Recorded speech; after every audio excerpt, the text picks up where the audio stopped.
Yeah, if you look there at the highest, it's around 28,000 feet, but it's not very long. It's only for maybe around 40 miles or so.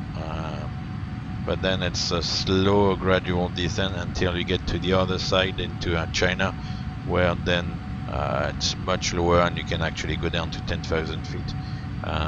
Conversely, you can also do a 180 turn and go back into Pakistan. Yeah, it's definitely something to bear in mind.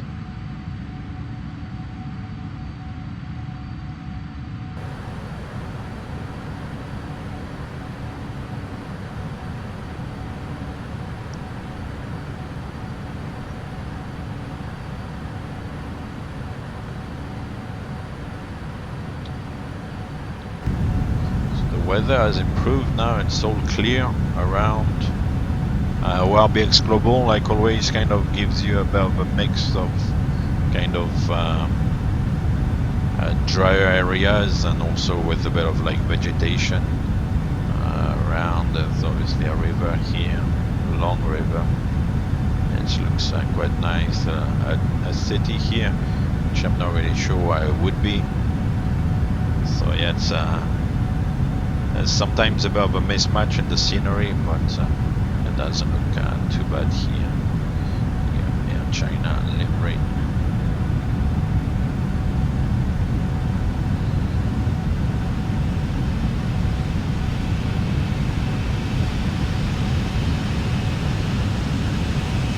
The tail is quite nice actually.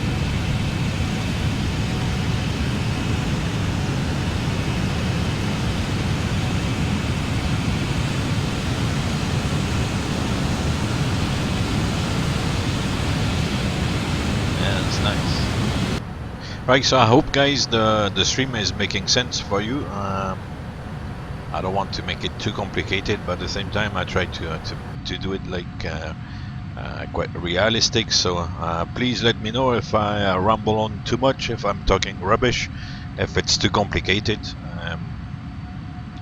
I'm kind of using the simulation here as if I was kind of maybe like doing a real flight video, so kind of going through things in the flight deck, but obviously I can't film in the flight deck for real.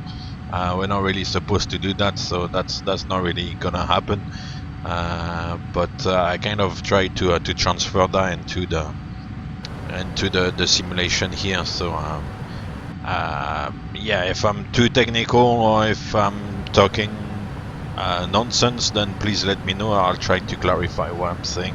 If you've got any questions, like always, please feel free to ask. But as I said, yeah, I'm trying to kind of transfer the real thing into the simulation here. The important thing is more about aviation. I'm not too concerned about all the PC specifications and all that stuff. That's not really for me. I just use the simulation more as a tool to kind of talk about aviation and flying these birds, basically. So yeah. So don't be shy. Don't bite. I'm a nice guy. So there you go.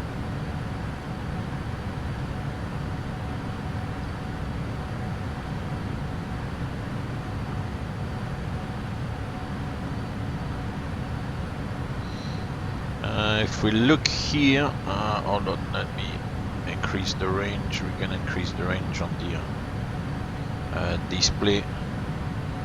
We already have some terrain actually, because the terrain is showing 105 here, but it doesn't really affect the immediate route because it's a little bit on the side. So we still go down. We still can go down to 10,000 feet if we have a depressurization here.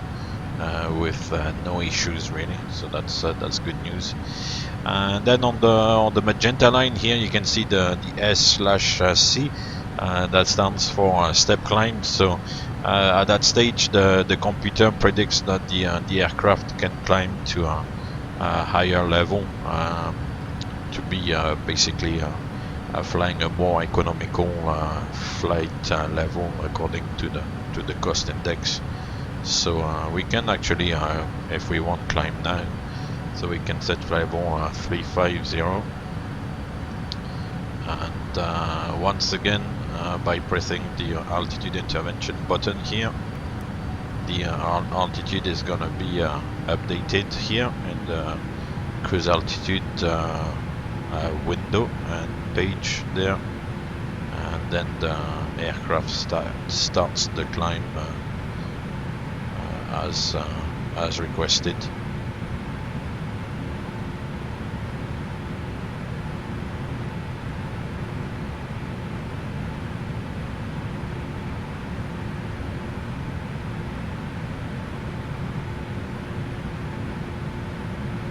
So you can either follow the for the climb schedule, you can either follow the prompts of the FMC. Whenever the FMC thinks that it's a good time to climb, then 1,000 feet to level off.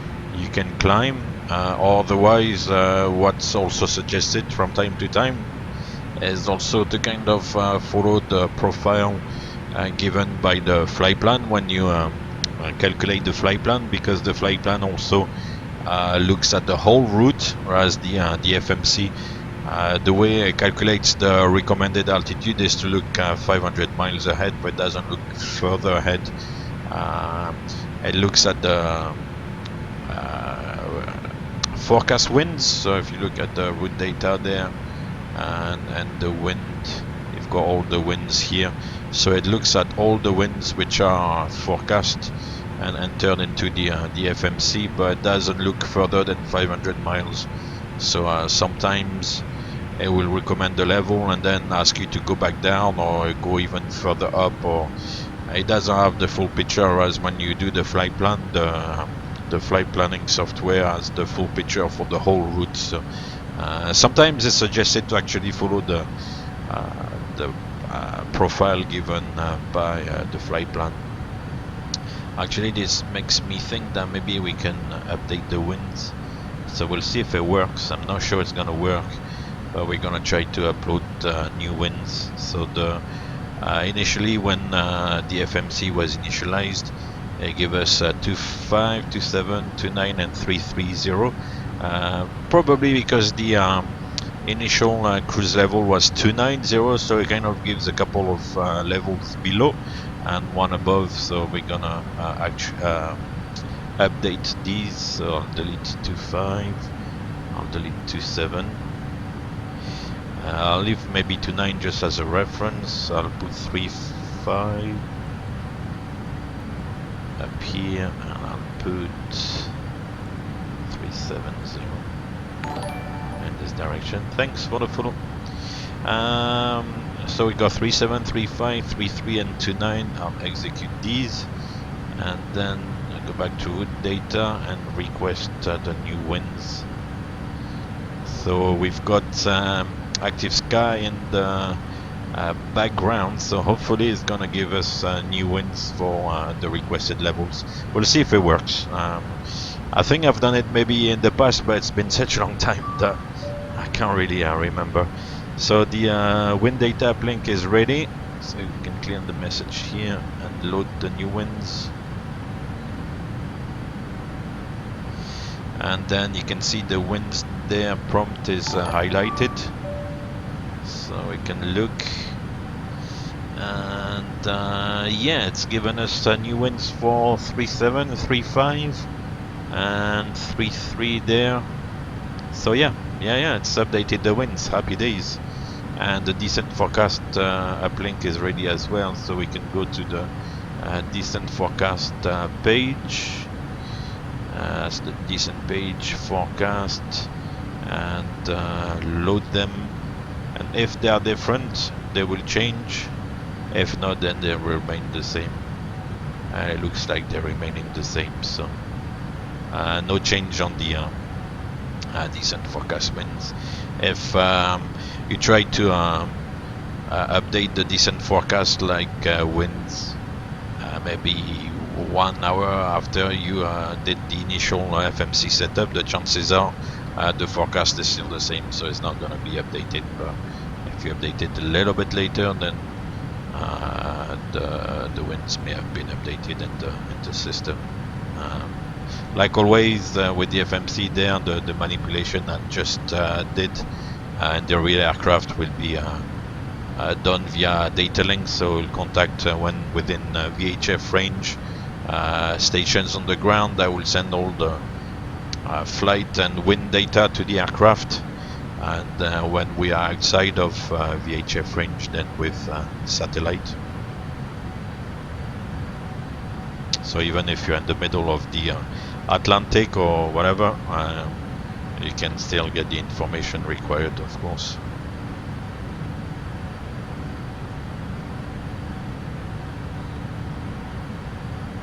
Does it make sense? But I'm glad we can recreate this with Active Sky. That's a good thing. It kind of gives reasonable and quite accurate winds, actually, when you look at the way it's simulated. It's quite good.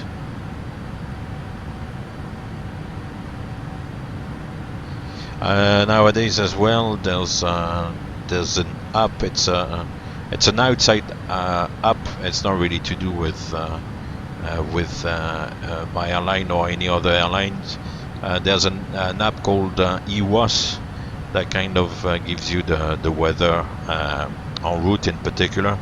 So you enter your flight information, and then it will draw on the map your route, and then it will add up all the forecasts for turbulence, for areas of severe weather with like CBs, storms and all that stuff.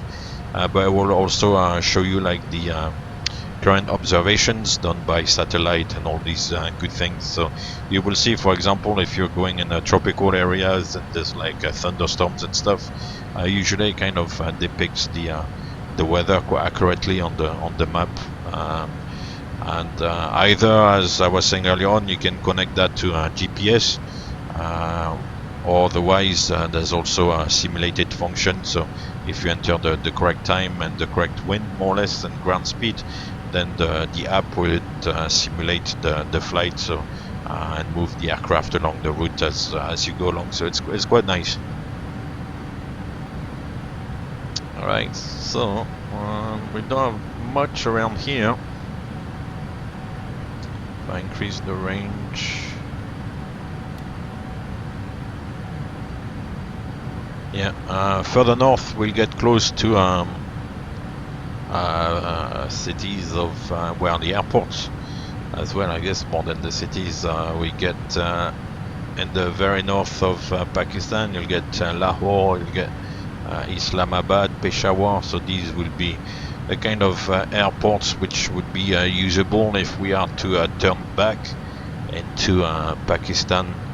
And then on the other side of the border, so on the other side of the mountains in China, then you will get places like Kashi and Otan, and then a little bit further north, a place called Urumqi or Urumqi as well. So these would be the kind of airports you would look at on each side of the mountains. Yeah, so OPPS Peshawar, I believe this one is Kabul. If you remember the flight to Kabul I did like on stream a couple of years ago. Upla is Lahore, yeah, and Opis there is check the list, is Islamabad. So yeah, these will be on the Pakistani side, and then there's not enough data. There's too much data actually on the display, so you don't see the airports into China. We're still quite far. So yeah.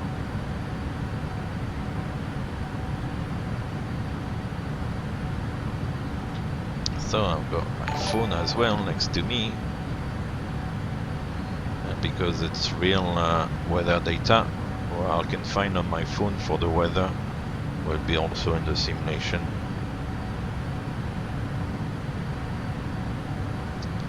So Islamabad is currently 3,500 meters in hazy weather, misty a little bit, and might become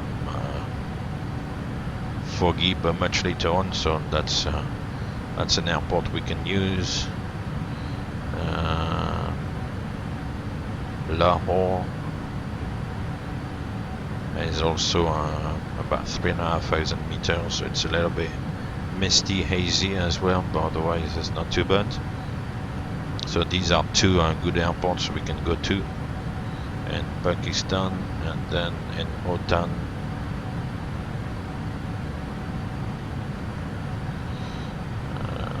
We don't have any weather there, maybe. Let me see if I can find it online somewhere else.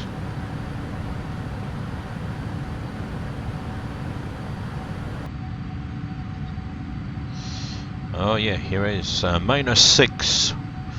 Wow, and it's clear. And kind of easterly wind, light breeze from the east. QNH 1024, so Bhutan is good. And Kashi.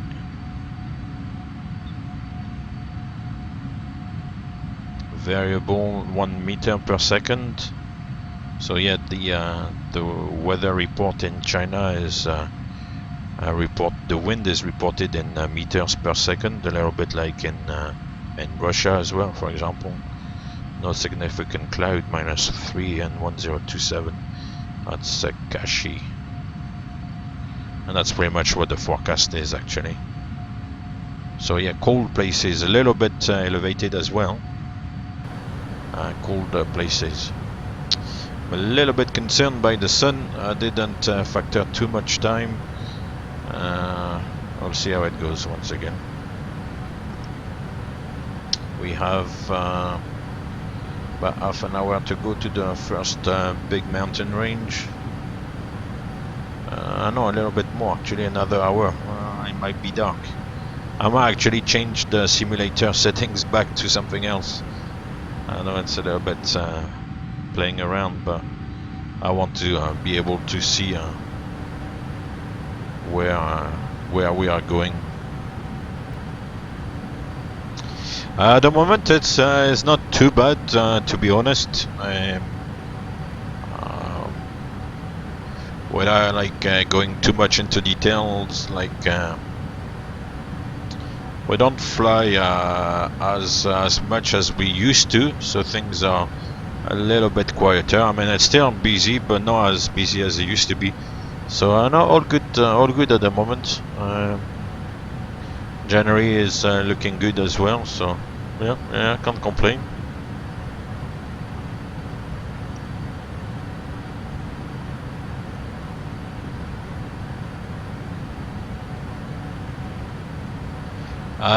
Yeah, it's a little bit of a mix. So a few shorter flights, still quite long flights actually, but shorter flights, and then yeah, a couple of long ones.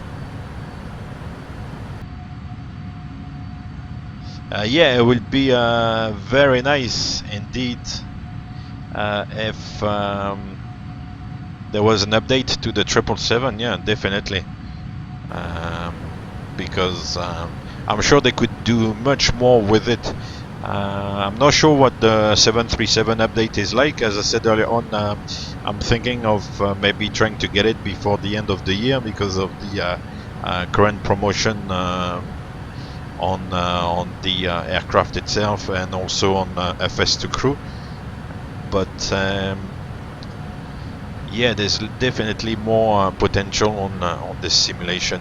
Maybe they are waiting for the 777X to then do an upgrade that would simulate the 777X a little bit the same way as what the current 777 is simulated. But it would be yeah, it would have been nice, because this one has been going on for quite some time already.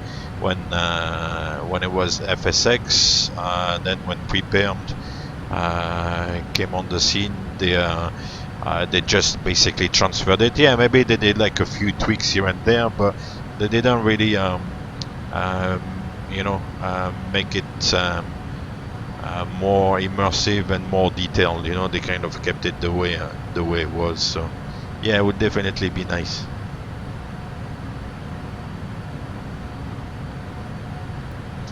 But yeah, it would have been nice to get a bit of an upgrade on this. Maybe play with the systems a little bit more. Maybe enable, like, you know, some of the failures. Maybe integrate it with an EFB on the side here. Yeah, do a few more things. Don't get me wrong, the way the aircraft is simulated here is already very good. So you can't really complain, but a few more little things would have been nice.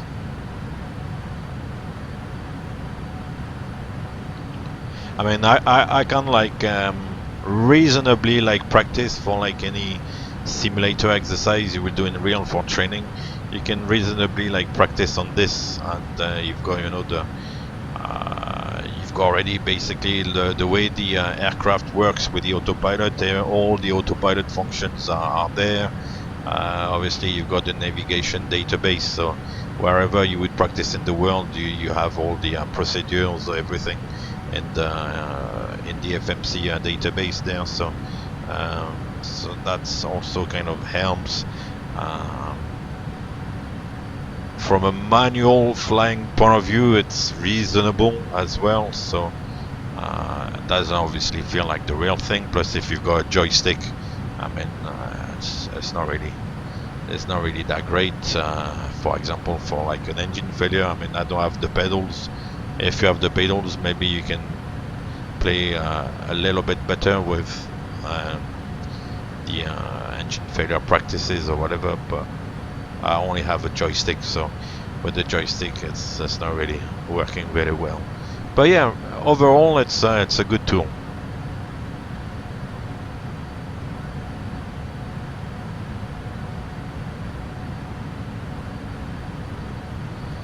So look outside of the captain's window. Yeah, still following the river there. Very nice, very nice. Still that crosswind. Still at jet stream speed. From what I understand, they would qualify, the wind would qualify as a jet stream, at least jet stream speed above 80 knots. At the moment it's 94 knots, so we're maybe not exactly in the core of the jet stream, but still like kind of jet stream wind speeds at the moment. So 94 knots is that's quite good.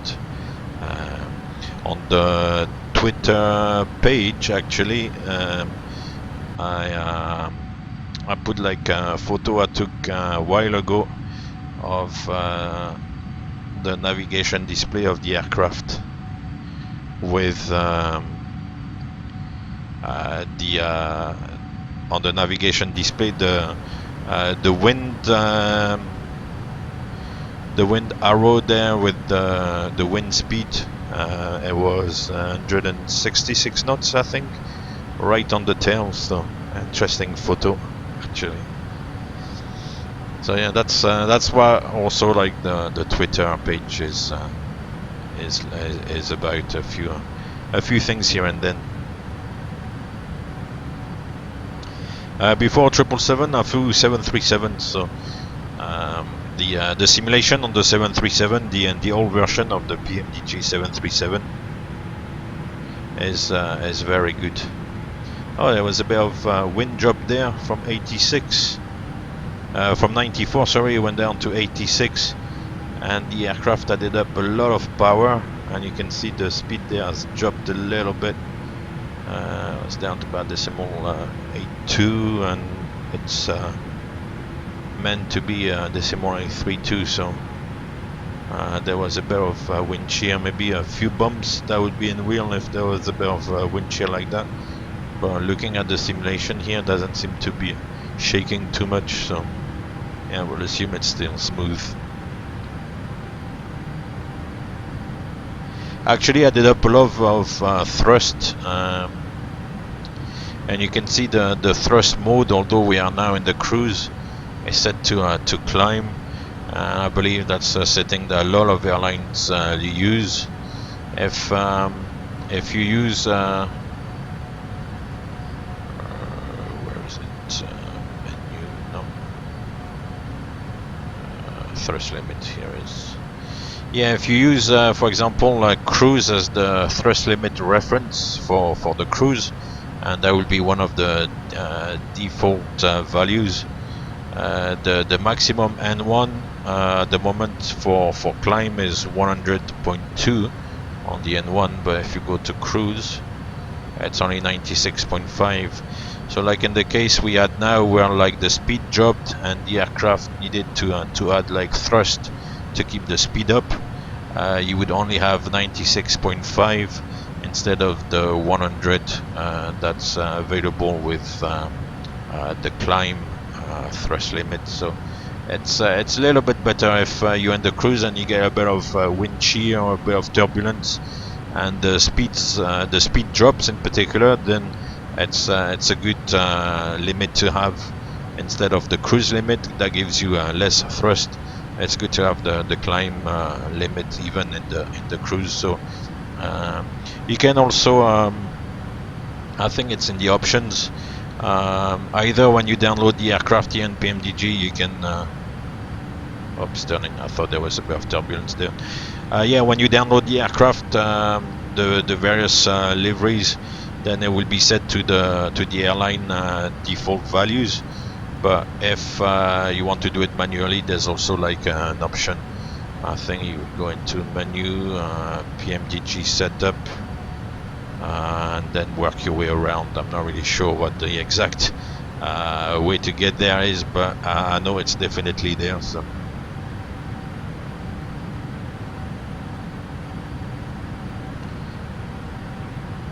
And yeah, in real, that's why we use, and a lot of airlines use that as well. Right, so I'm gonna start basically kind of talking about the drift down and depressurization strategy. As I've already said before, the drift down is not so critical because, as I showed earlier on, it takes a long time for the aircraft to drift down to the one engine cruise level. It takes about almost like 190 miles, 200 miles to reach the level, and it's a very slow descent. It'll take you about half an hour to get to the requested level. So it's not that vital because the critical like mountainous area is not that big, so you can easily kind of drift down on top of it and then get lower, so it's not so critical. But for depressurization, if there's a big bang, then you need to descend as soon as possible. The passenger oxygen system, if you're sitting in the cabin like this, happy enjoying champagne, caviar and all the goodies, yeah, the oxygen system for the passengers would only last about 20-22 minutes, something like that. So it's not very long, and if you stay at like high altitudes for any length of time, then obviously once the oxygen system runs out, then you are in trouble. So for the pilots, the oxygen system lasts much more longer. Here's the mask here, and you can test it there, but you can't take it out of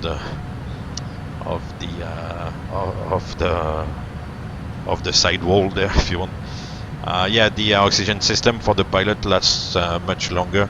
If you look at the status page there, you've got the oxygen crew pressure there, 1850, and yeah, the oxygen for the pilots would last longer than 1 hour. It would last for a long time. So for the pilots, like, it's not like a major concern. The oxygen is more like the concern is for passengers, because the the passenger system only lasts about 20, 22, 25 minutes maximum, depends on the airlines and stuff, but usually it's around that timeline.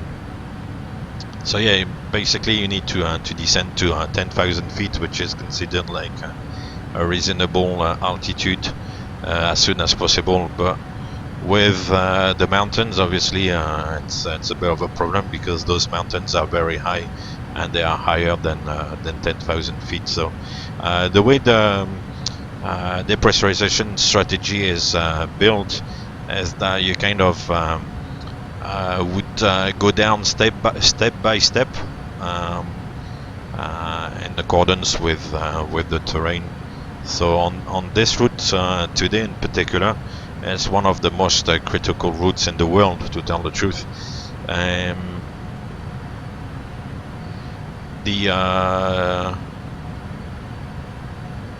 The way it's built is that you would start at, if I look at my notes, because that's obviously not something that we learn by heart, to be honest. From Golf Tango, basically that's where it starts. From Golf Tango, you've got a safe altitude of 28,000 feet, so you will take flight level 280. And what you can do actually is use the route 2, and in the route 2 you can set for example the level there. So Golf Tango will be 280.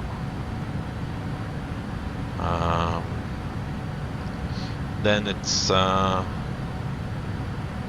30 miles after Golf Tango. Golf Tango, I'm gonna do it 037/30. I'm gonna make up a point.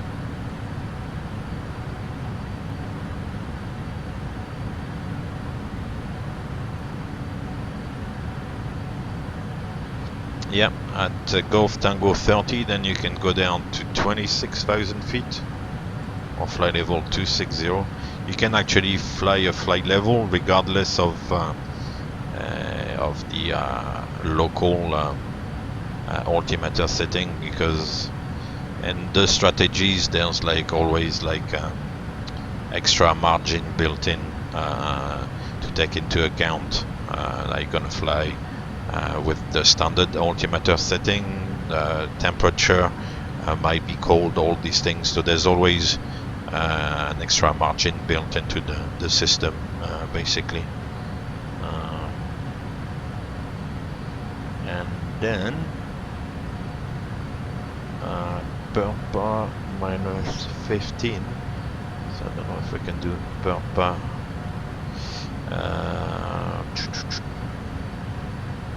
037 is going to be 217, so 217/15.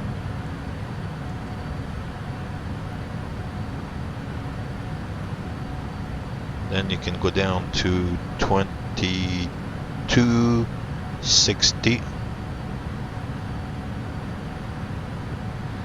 We'll put it into our route 2 basically to kind of leave route 1 untouched, and if there's a problem then you can activate route 2, or at least use route 2 initially as a reminder, but kind of leave route 1 kind of intact, you know, without like amending anything, because I mean you're not you're planning, you're just using route 2 as a reminder really.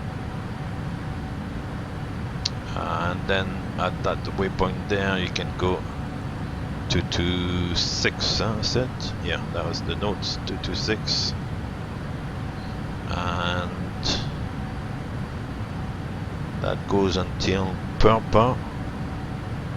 Then you continue to DSC, which we don't have here, so I'll put DSC, and then you can make amendments also on route 2, which you can't really do on route 1, because otherwise you're not gonna follow the flight plan. So DSC is there, and then we look at it on the plan mode. And at DSC 043, so that's 223. So then it's 42 miles before you can go down to 13.8. So I'm gonna do Traffic. Oh, thank you very much. Thank you, Monfly.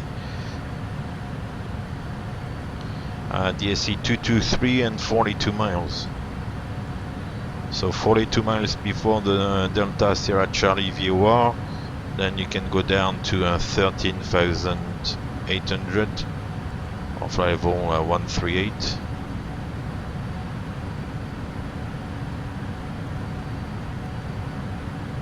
That's it there. And then at DSC you can go down to 10,000 feet.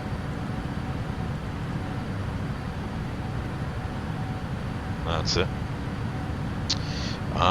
So let's say if something happens there, we would look at the weather, we would look at all the various NOTAMs for the airport, and then already kind of make a choice, because there's no when you're gonna have depressurization, then you'll have to decide right in the heat of the depressurization. I'm sure it's an awful event, so you'll have to kind of prepare in advance. After DSC would go to UNCIV. So if there's a problem, then you will go to you will decide, and let's say today we decided to go to Kashi in China if the problem happens. So you go to UNCIV and then go to the Kashi VOR, KHG.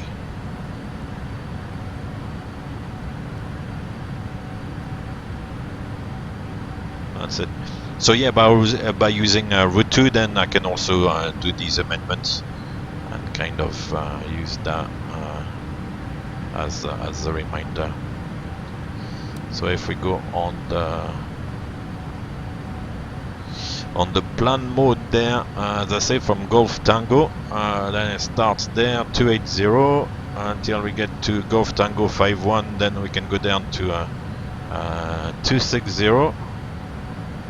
After that, the PERPA 50, the PER 52 waypoint there, we can go down to 226, and then that's when like Route 2 becomes handy, because the flight plan kind of turns us to the east there, but we would continue on an emergency situation, of course, towards the Delta Sierra Charlie minus 42 miles is here, where we can go down to 13.8. And basically 14,000 feet is considered acceptable for the cabin. You don't need, the passengers don't need the oxygen anymore, although it's not the optimal altitude to reach. But 14,000 feet for like and this situation is acceptable to be at 14,000 feet. So as quickly as possible, if you reach 14,000 feet, then you're good basically. And then go down to 10 as soon as you can after that, and then by the Delta Sierra Charlie you can go down to 10,000 feet on Route 2 UNCIV, and then to Kashi. So yeah, as I said, you would look at the weather. If the weather is good at Kashi, for example, then you can go to Kashi. That wouldn't be a problem. And look at the NOTAMs, make sure the airport is available, and if that's the case, then you're good. And I guess it's good to make like the decision basically before you get there, because as I said, if you get there by the time if you have to make the decision when you're like having the depressurization, then your stomach and all your inside gases have been like expanding like crazy and stuff. It's not good, so you kind of have to kind of plan for it a little bit. So I'll display the Route 2 there on this side just as a reminder, and what I'll do is I'll put that on top, so that's kind of the reference really. No, you can't really simulate the depressurization. The military do it, and they go into the how they call that, the the barometric chamber or whatever it's called. The military do it, but for us, all we do is simulate in the simulator the actual maneuver, but we don't have the physiological effects, if you see what I mean.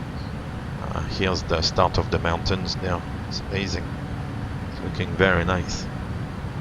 The Himalaya there. So now, yeah, so we can only practice, if you want, the maneuver, but and the procedure, but we can't really simulate the physiological effects, which, as I said, I believe that will be really nasty, because all your inside like expands like crazy. You would probably, yeah, I don't really want to to start thinking about it, to tell the truth. Yeah, it would be really nasty.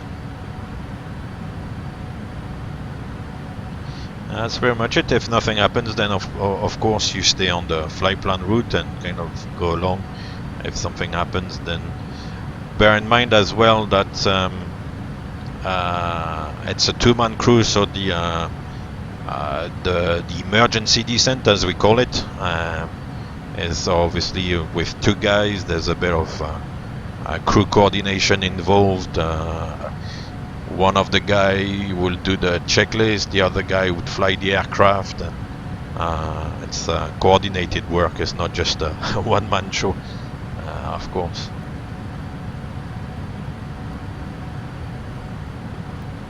So I've done that, and the simulator and the training simulators we have. I've done that exercise before, and I have to say the scenery looks better here than in the real simulator. Once again, I know I've said that before, but this is much better. In the real simulator, you get the shape of the terrain a little bit, but you don't get all these textures and things. So it looks like a high peak here, up there. But yeah.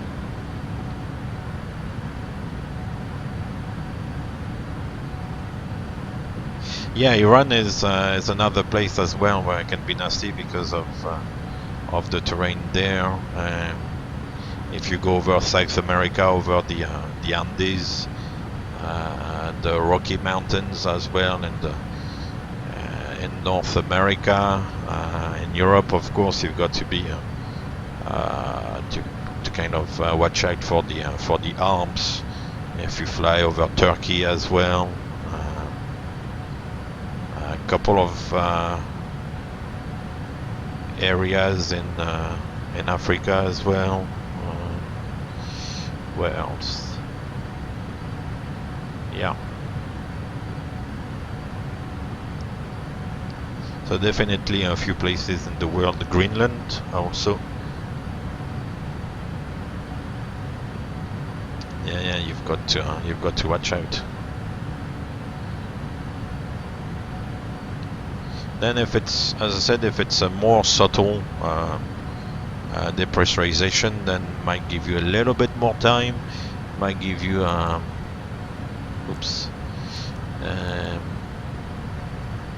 yeah, a little bit more time, a little bit less physiological effects, but a rapid one wouldn't be very nice.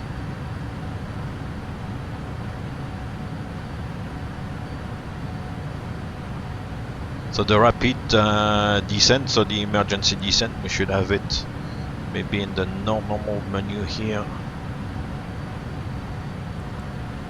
If you go to air systems, cabin altitude, yeah. So first of all, it's memory items, so that's stuff that we're supposed to remember by heart. So as soon as the cabin altitude warning comes on, go onto the oxygen mask, put the oxygen mask straight away. That's the first vital step. Then it says establish communication, so basically put the headsets back on, make sure we can hear each other and talk to each other with the two guys. That's quite vital. Then check the cabin altitude and rate. Well, basically, if the cabin altitude is at the cruising level and the airflow valves are totally closed, so the system tries to maintain the pressurization, but obviously it can't, then that's why we consider check the cabin altitude and rate. Basically, there's nothing we can do there. And then if the cabin altitude is uncontrollable, yes or no, probably yes. Then check the passenger oxygen switch there and drop the oxygen mask. Normally it's the oxygen masks drop automatically, so but we'll just double check, double confirm, and press the button as well, and then yeah, initiate the descent.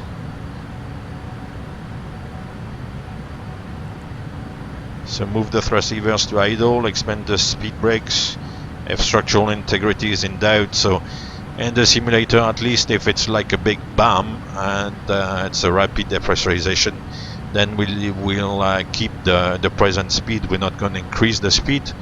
If it's a slow depressurization, then we can descend at maximum speed.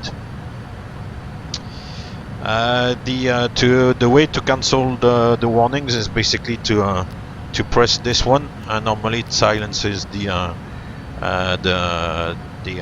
warning, the overall alert. Now the terrain is getting a little bit, it feels very close to the mountains. You're only about 10,000 feet over the ground, flying at like 900 kilometers per hour. Kind of feels close now.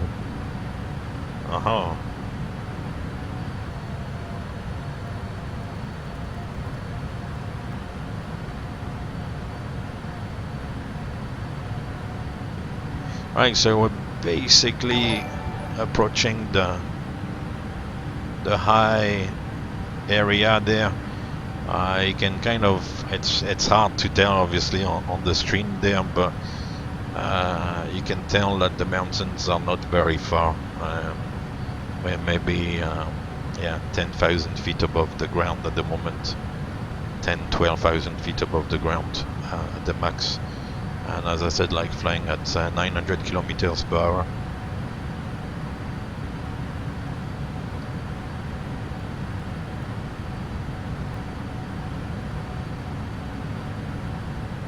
Yes, that's Golf Tango. This actually must be an amazing area to go in the mountains there. Pure fresh air, amazing scenery. In real, I mean, not like obviously in the simulation here. Must be amazing.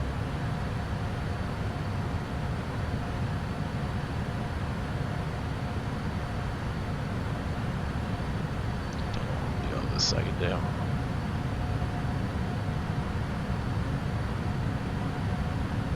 Yeah, very high mountains there in the background as well. There looks very high. These peaks there is amazing. Yeah, this is a route that is used quite a bit because it's economical, and in the winter in particular with the winds and things like that. And as we said, because the aircraft are reliable, then the chances of a depressurization, I mean, it's not as if it happens every day. So.